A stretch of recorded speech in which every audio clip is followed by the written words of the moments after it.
Good morning, students. In the previous classes, two classes, we have discussed through the board by writing on the board, whiteboard, we have discussed about the basic processes which are involved in the water transport or transport in plants. And we have discussed there that transport in plants involves the transport of water, transport of solutes and transport of food materials. All these three transports are governed by three basic principles. The first one is diffusion.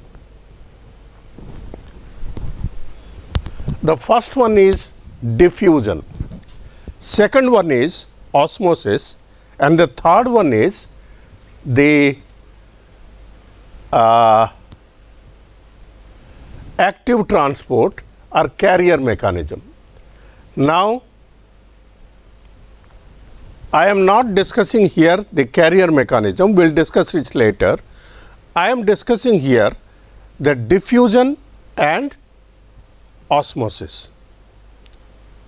Now, diffusion is the movement of three things: vapors or molecules, ions and atoms from their higher concentration to their lower concentration. Higher concentration to lower concentration of the substance which is diffusing. Now, coming to other understanding of diffusion, it is the transfer of diffusing molecules or ions from higher chemical potential to lower chemical potential. So, two things: higher concentration to lower concentration, higher chemical potential to lower chemical potential, and the third one is the higher diffusion pressure to lower diffusion pressure. Now, we take pure water. In pure water, we add some solute. So, pure water has higher diffusion pressure, higher chemical potential and higher concentration of water. Concentration of water, concentration of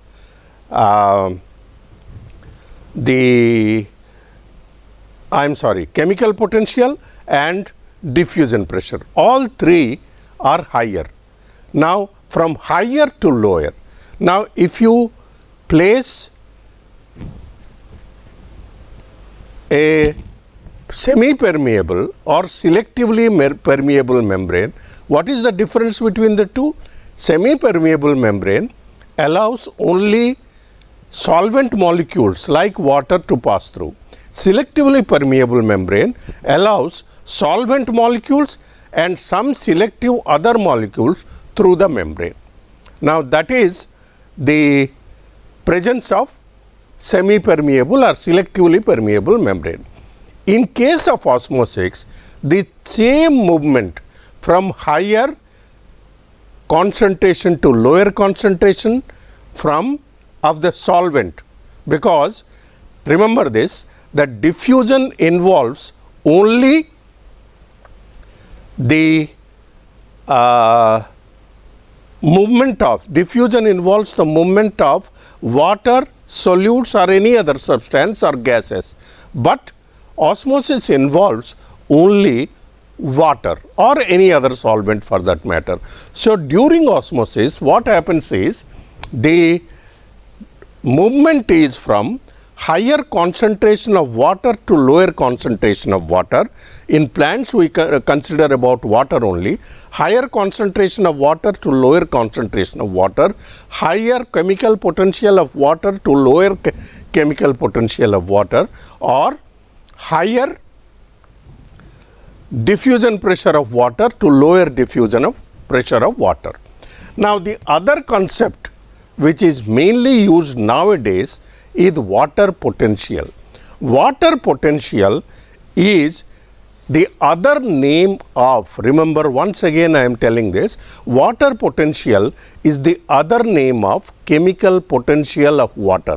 Now the chemical potential of water has 4 components. One is solute potential. Now if solute potential is more, the osmotic, which is also called osmotic potential is also more. Then the pressure potential is when water enters into a cell, the entry of water is creating a pressure inside the cell which we call as turgor pressure. Turgor pressure is the pressure potential.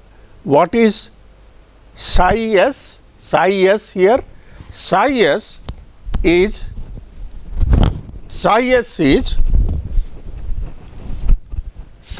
is the water potential. I am sorry, psi w is water potential, psi s is solute potential, psi m is metric potential, and I am sorry, 2 times it is written, and this should be psi p. Psi p is pressure potential. So this is to be replaced by pressure potential psi p. It is wrongly typed twice. Now psi p is pressure potential, psi m is metric potential, psi s is solute potential, and psi g is gravitational potential. So gravity pulls the things downwards, it is negligible. Metric potential, which is because of the matrix of the cell, that is cytoplasm and other things, that is also negligible. So ultimately we get psi w, that is water potential, is equal to psi s and psi p, that is solute potential and pressure potential. What is solute potential? Otherwise called osmotic potential. What is water potential? Otherwise called chemical potential of water. And what is psi p? Otherwise called pressure potential or turgor pressure. This is turgor pressure, this is osmotic potential or osmotic pressure, and this is water potential. Now the water potential in older terms is called diffusion pressure deficit. Diffusion pressure deficit is the deficit of diffusion pressure from higher pure water and the solution, between the pure water and the solution. dPd is, that is psi s, is OP, that is osmotic pressure, and Tp, that is turgor pressure. The same is in the new terms, psi w, that is water potential, is equal to psi s, that is solute potential, and psi p, which is pressure potential. Now when we are discussing the movement of water or solutes, we will find across these terms. Now these terms can confuse you. That's why I am telling from the beginning, the movement is from higher concentration to lower concentration, higher diffusion pressure to lower diffusion pressure, higher chemical potential to lower chemical potential, and lower solute potential or lower osmotic pressure or lower osmotic potential to higher solute potential, higher osmotic pressure, higher osmotic potential. It is because higher osmotic pressure means more solute. So if psi s is more or the solute is more, then the diffusion pressure is less and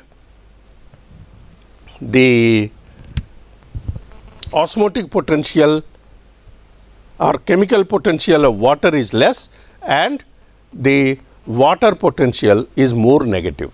So, water moves from lower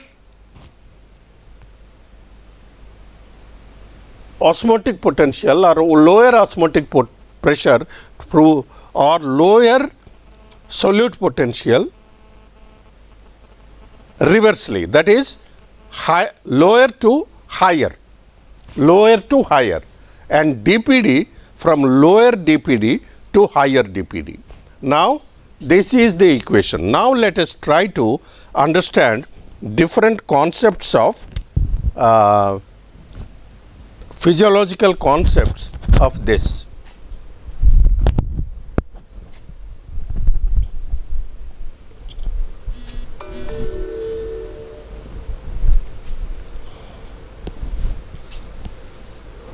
Now, absorption of water.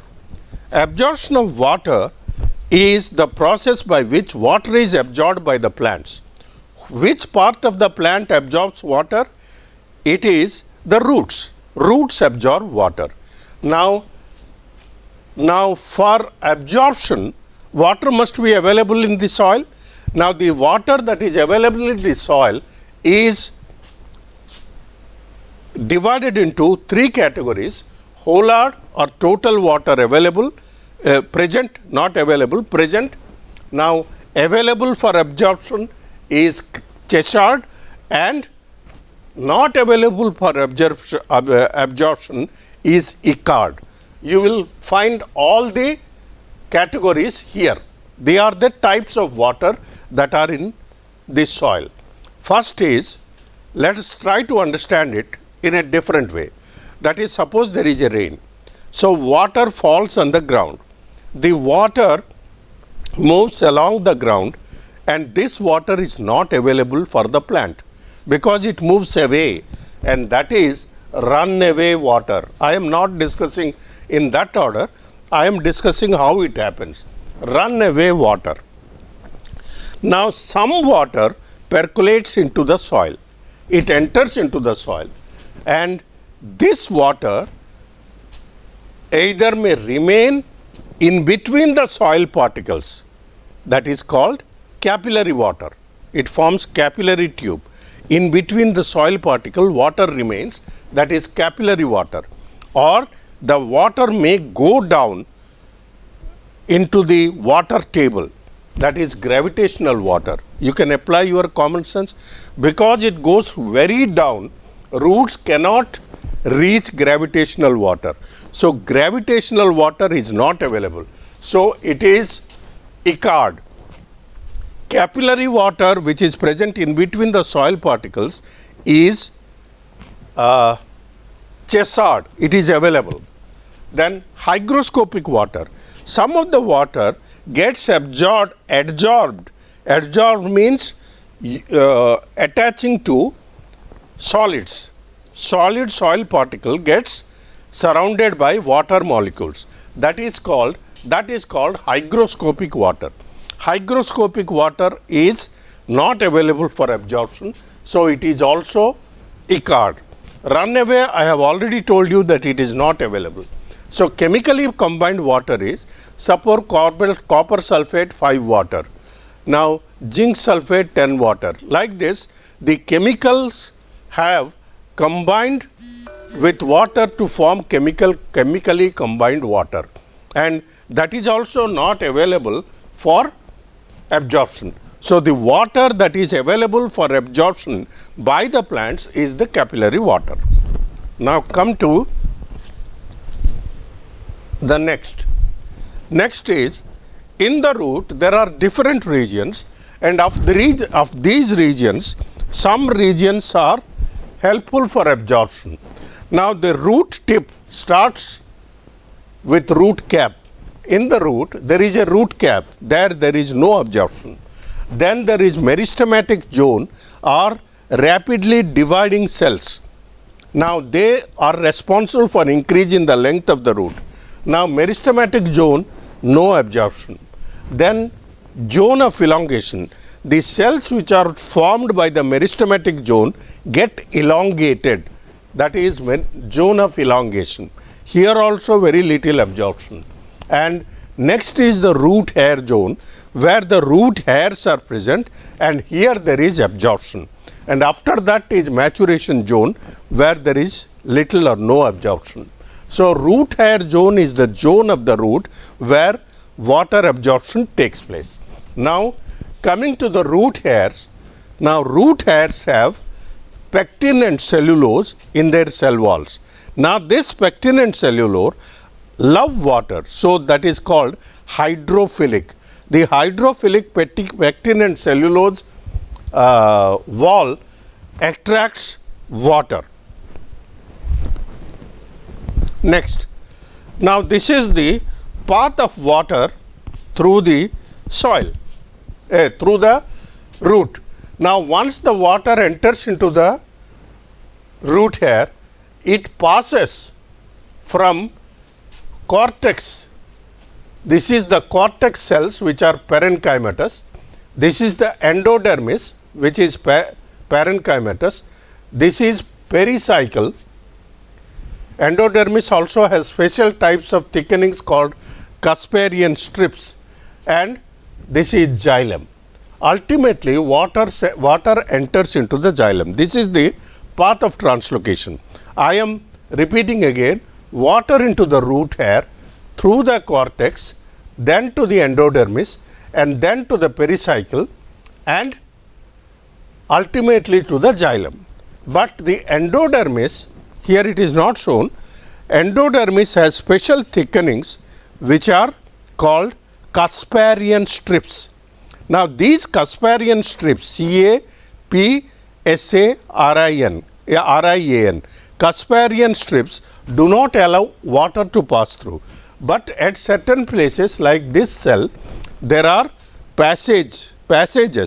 These cells through which water enters is called passage cell, and through the passage cell the water enters. Now, now we must understand the concept of apoplast and symplast. Here it is written apoplast and symplast. Now, what is apoplast? Apoplast is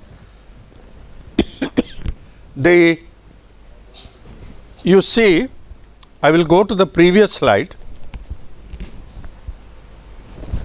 Here you see water, these spaces are free spaces, and the cell walls are also spaces, because cell wall doesn't prevent water to enter. So these spaces and cell walls form the apoplast up to endodermis. And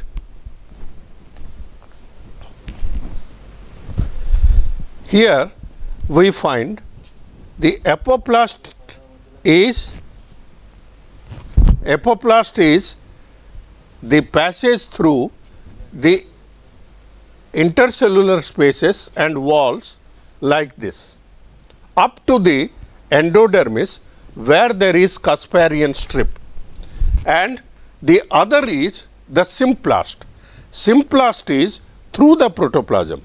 Now the cells of the root have connections through the from one cell to another, which are called plasmodesmata. Here you find plasmodesmata, and it can move through the plasmodesmata from cell to cell and ultimately inside. Now through the Casparian passage cells, not Casparian strips, passage cells. Now here you see it is very clear. Now this is apoplast, root hair, then into the, this is apoplast, root hair, wall, then into the intercellular spaces, then like this it moves up to the pericycle. Now symplast is the passage of water, you see it is in the wall, it is through the cytoplasm, and ultimately it reaches from one cell to another either through this way or this way, and this movement, as we have seen in the last slide, takes place by entry of water through plasmodesmata. Plasmodesmata now connect one cell to another, and this water moves up to the pericycle and ultimately enters into the xylem. Where in the pericycle the entry takes place? It is through passage cells. Passage cell must be here where the water has entered, and this brown thing is the Casparian strip.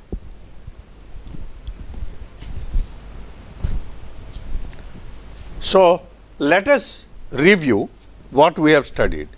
The thing is that water enters into the root through the root hair.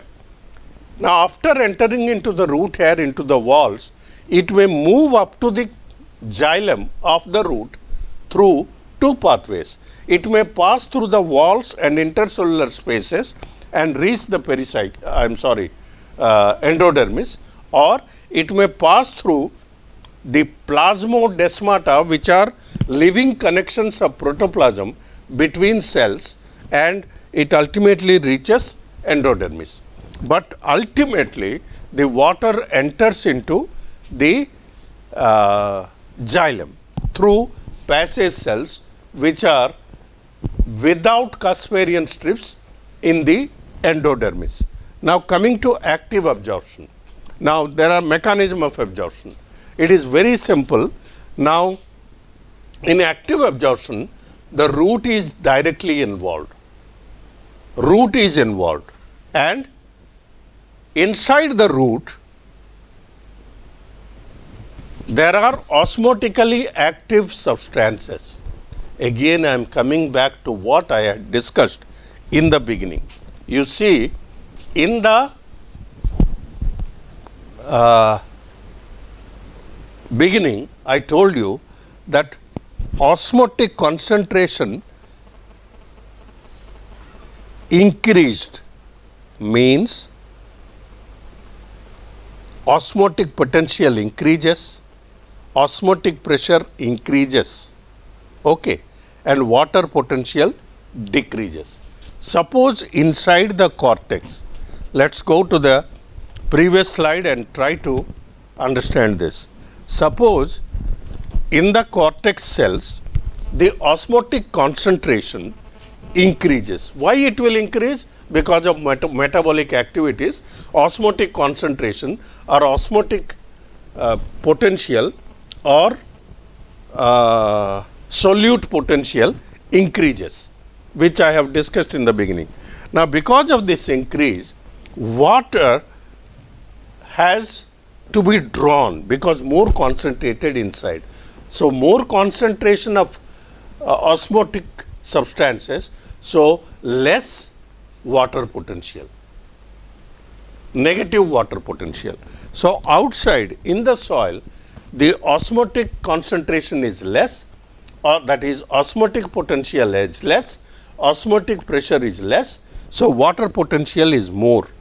So, water potential is more, water potential is less, so water moves from higher water potential to lower water potential, or lower osmotic pressure to higher osmotic pressure, lower osmotic potential to higher osmotic potential, lower solute potential to higher solute potential.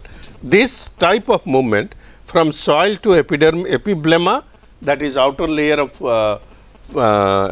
root, then epiblemma to inner cells, then to inner, every step there is this concentration gradient we had discussed in the original classes. So, water moves from cell to cell to cell to cell by the difference in osmotic pressure, osmotic potential, or osmotic concentration or solute potential from lower osmotic potential to higher osmotic potential, lower osmotic pressure to higher osmotic pressure, lower solute potential to higher solute potential, higher water potential to lower water potential.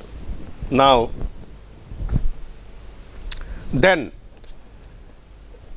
inhibitors of respiration affect this absorption. That's why it is called, it is active absorption, because energy is involved. What form of energy? Energy in the form of ATP, adenosine triphosphate. Now passive absorption. Now, in passive absorption, the roots do not play direct role. Now, and no energy is involved, that's why it is passive. Remember this thumb rule, that is, if energy is involved, the process is active. If energy is not involved, the process is passive. Now, the movement here takes place by transpiration pull. Now, transpiration pull, how it happens? Inside the leaf, there is photosynthesis during daytime. Now, because of photosynthesis, there is food formation. Food formation means more solute, that means more food, osmotically active substances. So, what increases? Osmotic potential increases, that is, osmotic pressure increases, that is, solute potential increases, and that is, water potential decreases. So, the cells of mesophyll are the green cells in the leaf, which draw water from the neighboring cells. Now, they water from the neighboring cells, they draw water from the neighboring cells. Like this, a gradient is created from the leaf cells up to the xylem. So, water is drawn from the xylem. Xylem of leaf draws water from xylem of stem. Xylem of stem draws water from xylem of root, and xylem of root draws water from soil. So, the entire process is a passive process where no energy is involved. It is the transpiration pull which is responsible for this movement. Now, coming to this diagram, these are the mesophyll cells. I have already described this. These are the mesophyll cells. Now, because of transpiration, what happens? The osmotic concentration of these cells increases, and the osmotic concentration, this cell draws water from this from this, and ultimately the water is drawn from xylem of the stem and then from the root. You see here, from the root the xylem is drawn, and xylem is drawn from the water is drawn from the xylem. So, water is drawn from the soil. Now, it enters into the cortex, then it moves like this up to the leaf. Now, along with this transpiration pull, the water enters into the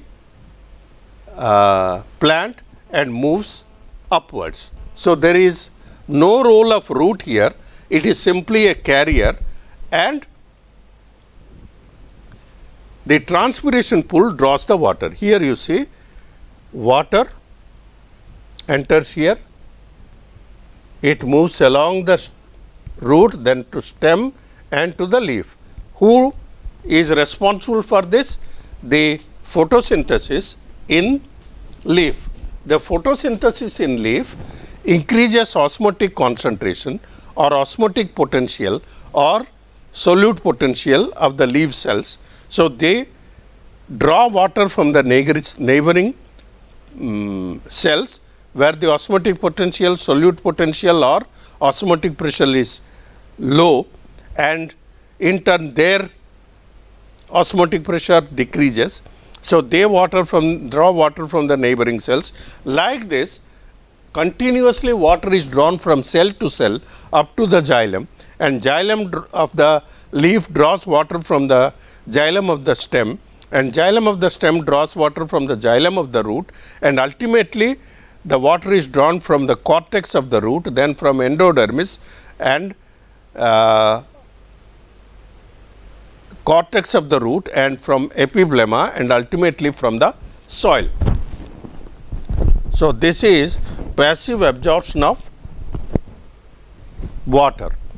Now, the factors affecting absorption of water are: water must be available. Second one. First one is soil temperature.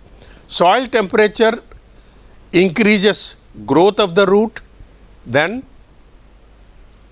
diffusion is increased, permeability is increased, that means passage of water molecules. Viscosity is decreased. If it is more viscous, less entry. Viscosity is decreased and metabolic activity increases. So, temperature has a positive effect up to 30-35 degrees in the soil. Beyond that, it may be harmful. Coming to availability of water, we have discussed about availability of water. Water must be available, otherwise the plants will wilt. That we have seen gardens where water is not there. Aeration, that means air must be there in the soil, because air is necessary for metabolic activities. Now, and concentration of soil solution, that is osmotic potential or solute potential or osmotic pressure of the soil solution must be lower in comparison to the osmotic concentration, osmotic potential or solute potential of the root cells.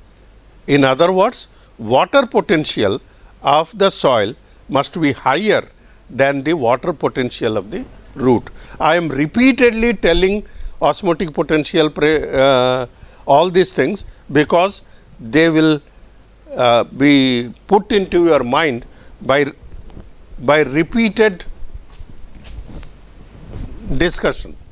Now, active and passive absorption, this is not that important. If you want, you can note it. I am keeping it open, but one thing you remember, it is the common method. The passive method is the common method and the active method is not common. Now, this is about absorption of water. Then come to the translocation of water or ascent of sap. Now, we have discussed in absorption that water from the soil enters into the root hair, then to the cortex, then to the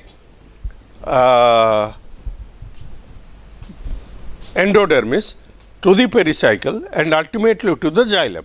Up to this is absorption of water. Now, absorption of water ultimately ends once the water enters into the xylem. Then the water has to move up. This movement of water upwards is called translocation of water, and it is also called ascent of sap. Here written ascent of sap. It is called ascent of sap because the water moves not in pure form, but the water also contains dissolved substances. Now, water with dissolved salts, that is not pure water, that water with substances which is present in xylem is called sap. That is why it is called ascent of sap, that is movement of sap in the upward form, that is ascent, to move above. Now, what is the path of translocation? Dead xylem elements. You know, if you have studied xylem, xylem has xylem parenchyma, tracheids, vessels. Now, of these, tracheids and vessels which are dead are responsible for translocation. Now, the experimental evidence, there are 3 experimental evidences for this. One, I will show you through a diagram that is ascent of sap through xylem. This is called ringing experiment, which was first of all done by Marcello Malpighi, that xylem, dead xylem is responsible. Now, this is the twig, dalo. Now, it is dipped in water, and in this the xylem is, this tissue surrounding xylem is removed. So, phloem is removed. Now, the cells which maintain continuity throughout the plant are xylem and phloem, others are discontinuous. So, if at all water is moving, it must move through either xylem or through phloem. So, this is, here we have removed phloem along with outer parts, and here we have removed xylem. Here phloem is present and here xylem is present. Both are put in water. You find after some time that this twig, the leaves are wilting, because in this where xylem is removed, the water is not able to reach the leaves, so they are wilting. And here xylem is intact, but phloem is removed, so the leaves are intact.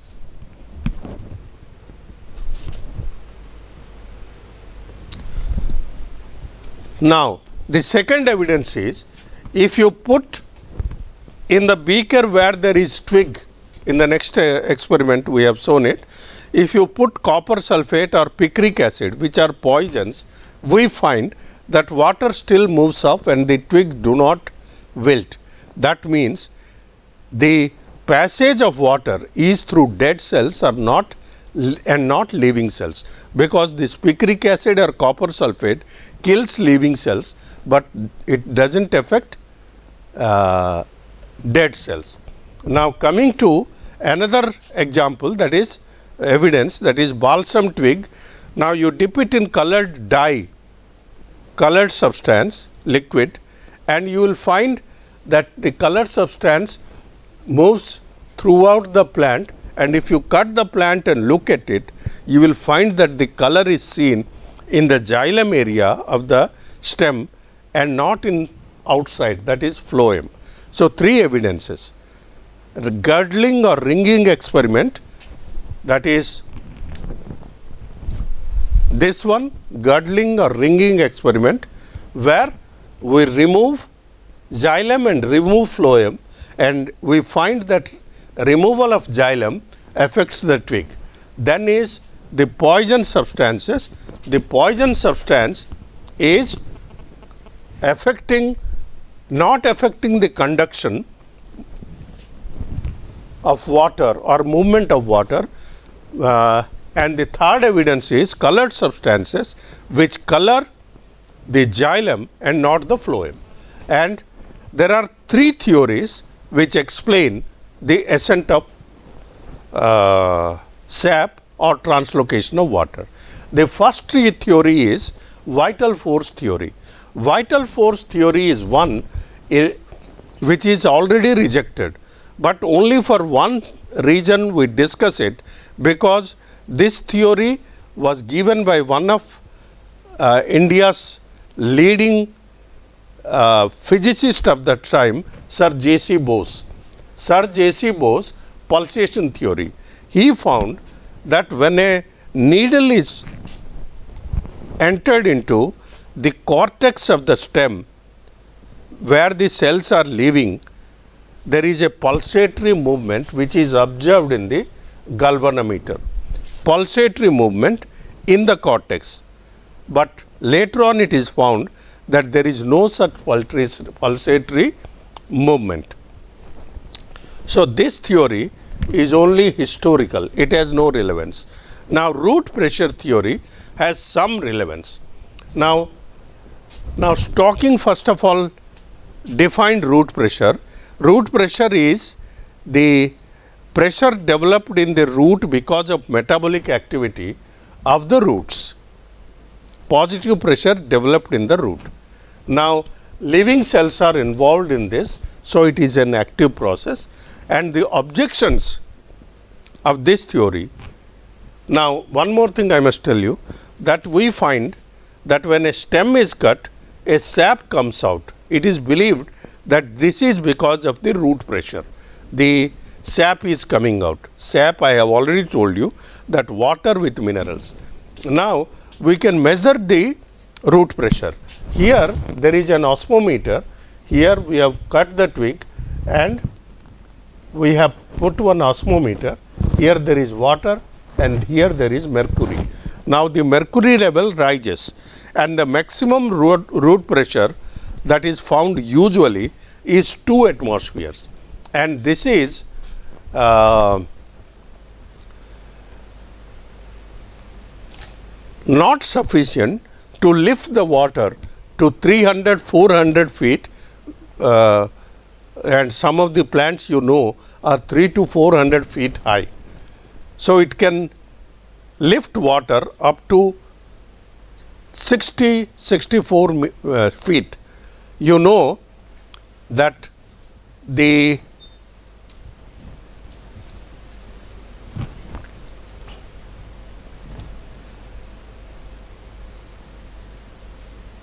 one atmosphere of pressure can lift water up to 32 feet, 1 atmosphere.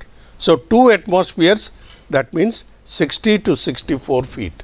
Now, gymnosperms, which are the tallest plants, do not have root pressure, and xylem sap, if there is root pressure, should be under pressure, but it is found that it is under tension. So, these are the objections. However, it is believed that root pressure is a concept which is useful in herbaceous plants or small plants. Now, after completing all the 3, we will revise them very shortly, very briefly. Now, coming to the next mechanism. Now, I am not going into the note, you can see it later. Now, Boehm showed that when a tube is placed in water and a porous pot is placed at the top, you find this is water, here there is mercury, this is mercury. Now, the mercury level rises because water evaporates from this. So, water evaporating from this porous pot is able to lift the water into the tube. Now, replace the same thing with this diagram. Here there is water for absorption, this is mercury, this mercury level rises. This shows that evaporation from the porous pot or from the twig is responsible for lifting of water. Now, coming to the details of this theory, here you see. Now, Dickson and Joly, these names you must remember, they are very important. Now, Dickson and Joly gave this theory in 1895 and Dickson further elaborated it in 1914. Now, this theory is based on 2 forces, cohesive force and adhesive force. Repeatedly I will be telling this, cohesive force and adhesive force. Cohesive force is the force of attraction between water molecules or molecules of similar nature. The attraction between one water molecule and other water molecule is cohesive force. The adhesive force is the attraction between water molecule and the wall of the xylem. Adhesive force to different substances, cohesive force to same substances. Cohesive force between water molecules and adhesive force between water and xylem. The cohesive force is maintaining the column of water throughout xylem, which is like a long tube, and the adhesive force is keeping the water attached to the wall, and the water does not get detached from the wall. So, cohesive force to keep the water molecules together, and adhesive force to fix the water molecule with the wall. Now, the mechanism is passive, and here again it is the transpiration pull. The mechanism is same as in absorption of water. There is photosynthesis. Photosynthesis increases osmotic concentration of the mesophyll cells which are having chloroplast. Osmotic potential or osmotic solute potential increases and the water potential decreases. So, water is absorbed from the neighboring cells where the water potential is more, and the solute potential or pressure, the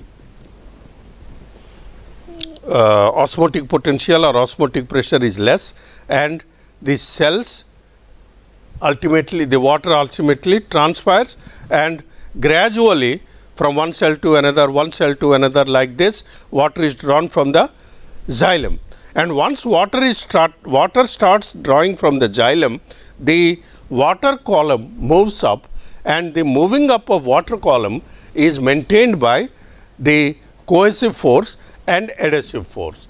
The evidences for this are xylem is under tension. So, there is always a tension, no pressure. In root pressure there is a pressure, and here there is a tension, and tension of 140 atmospheres is observed. We have discussed that 1 atmosphere 32 feet. So, 140 atmospheres, it can lift water to very big heights. Now, the objection to this theory is presence of air bubbles according to Copeland, but later other scientists showed that the water can move from one trachea to other trachea through pits. Pits means holes which are present between the tracheae, which are called bordered pits. Through the bordered pits, water moves to the neighboring cells or neighboring tracheae. This is the same diagram as you have seen in the previous case. This is responsible for the lifting of water, and this water column is maintained by cohesive and adhesive forces. That is the theme of the Dickson and Jolly's cohesion tension theory. Now, we come to the third thing, that is transpiration. Transpiration is the evaporation of water from the aerial parts of the plant. Okay? Now, there are 3 types of transpiration. Now, stomatal transpiration, cuticular transpiration, lenticular transpiration. Now, you all know what is stomata. Stomata is parnochidra, small holes on the leaf, parnochidra. Cuticle is a thick layer on the leaf, that is cuticle. Lenticle is, in older stems you find some structures like this which are open. Now, these structures are called lenticles. Lenticle. Now, main transpiration takes place through the stomata, 80 to 95%. Cuticular transpiration is 5 to 10%, and lenticular transpiration is very less. It is 0.1%. Coming to the next slide, we find here. Now, in this case, this is the stomata. Stomata is stomium. Stomium is singular. Stoma or stomium. Now, stomata is plural. This is the stomata. These cells are subsidiary cells which are present around the stomata, and this is the stomata with a guard cells, How many guard cells are there? There are 2 guard cells. You see here, this is one guard cell and this is one guard cell. Now, the guard cell has a outer thin wall, this is thin wall, and an inner thick wall. Now, there are chloroplasts in the guard cell and a nucleus on one side. Thick inner wall, this one, and thin outer wall. It is bean shaped. These are bean shaped stomata, and the thicker wall is here and thinner wall is here. Now,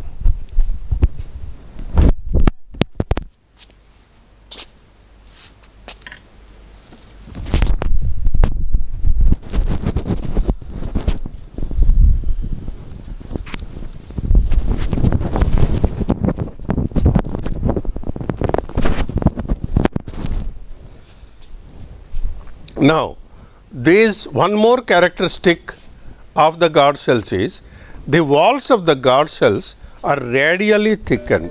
The thickenings are present like this. This is radial thickening. Now, because of the radial thickening, the movement is different. We will discuss it just now.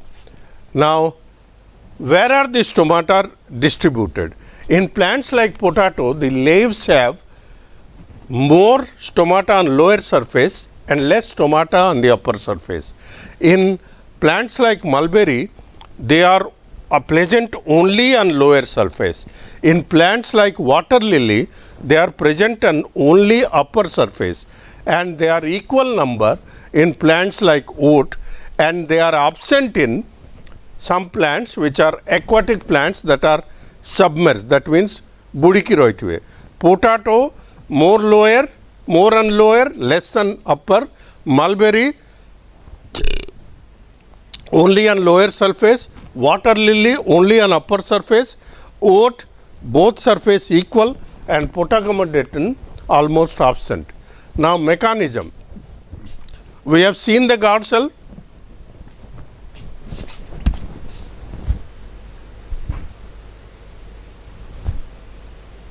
We have seen the guard cell here. Now, inside the guard cell, again the osmotic potential comes in. Inside the guard cell, we have discussed that there are chloroplasts. Now, these chloroplasts take up photosynthesis. Because of photosynthesis, the solutes increase. That means the solute potential or osmotic potential or the chemical potential of the guard cells increases. Because of the increase in the chemical potential of the guard cells or the decrease in the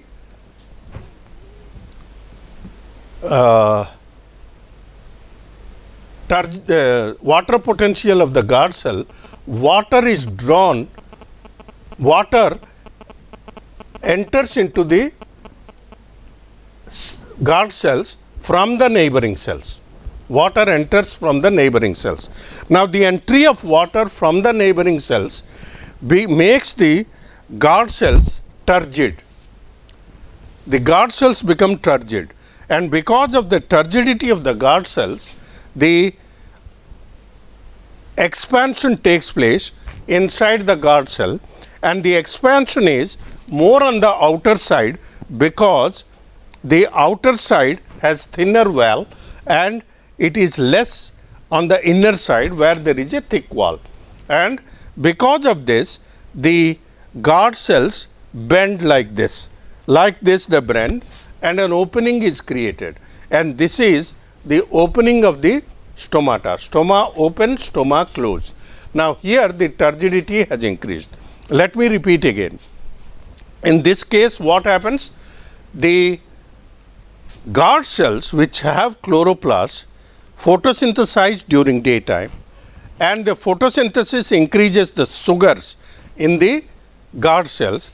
The increase in sugar increases the solute potential, osmotic potential or osmotic pressure in guard cells, that is decrease in water potential. So, water from outside cells where the solute potential is less, water potential is more, osmotic potential is less, and this water moves into the cells. Though the cells have more water, guard cells have more water now, that is, they are turgid. If they do not have water, it is called flaccid.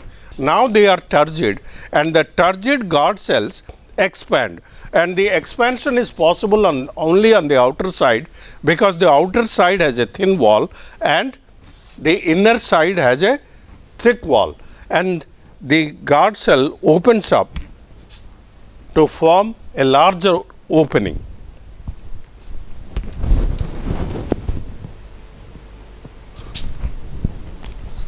Now,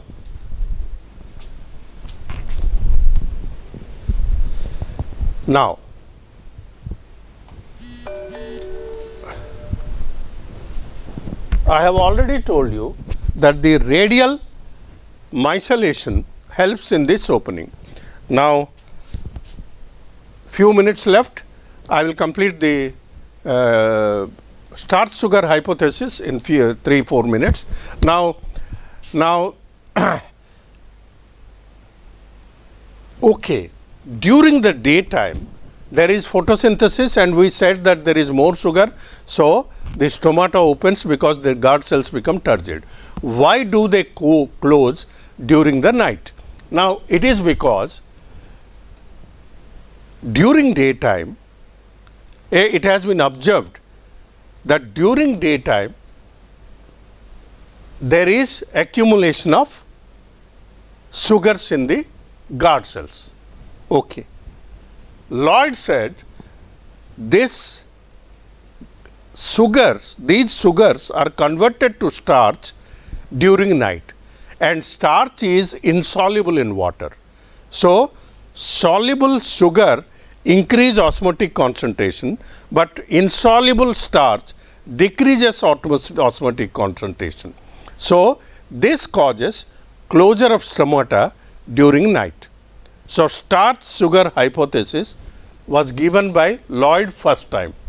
Now, then Loftfield, more sugar in day than starch. This is same thing, first three. The most important one is Sayre in 1926 said that because of the presence of an enzyme, during daytime starch is converted to sugar, and during night time sugar is converted to starch. Now, this enzyme is an enzyme which works in both ways. At higher pH, that is 7 to 7.5, this enzyme is responsible for the conversion of starch to sugar, and during night time the same enzyme is responsible for conversion of sugar to starch.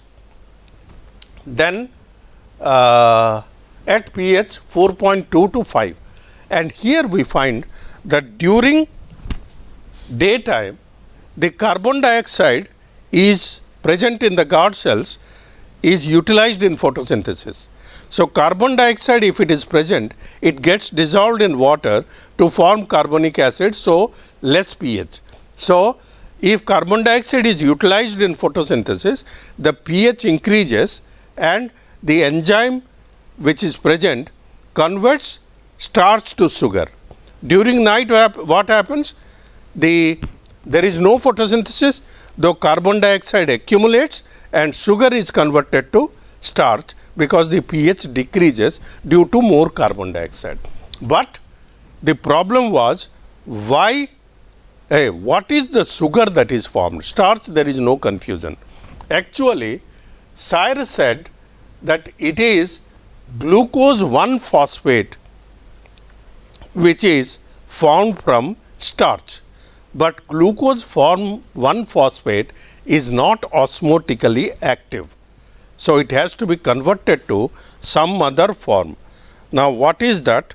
We will discuss, and the rest of the things we will discuss in the next session. Thank you.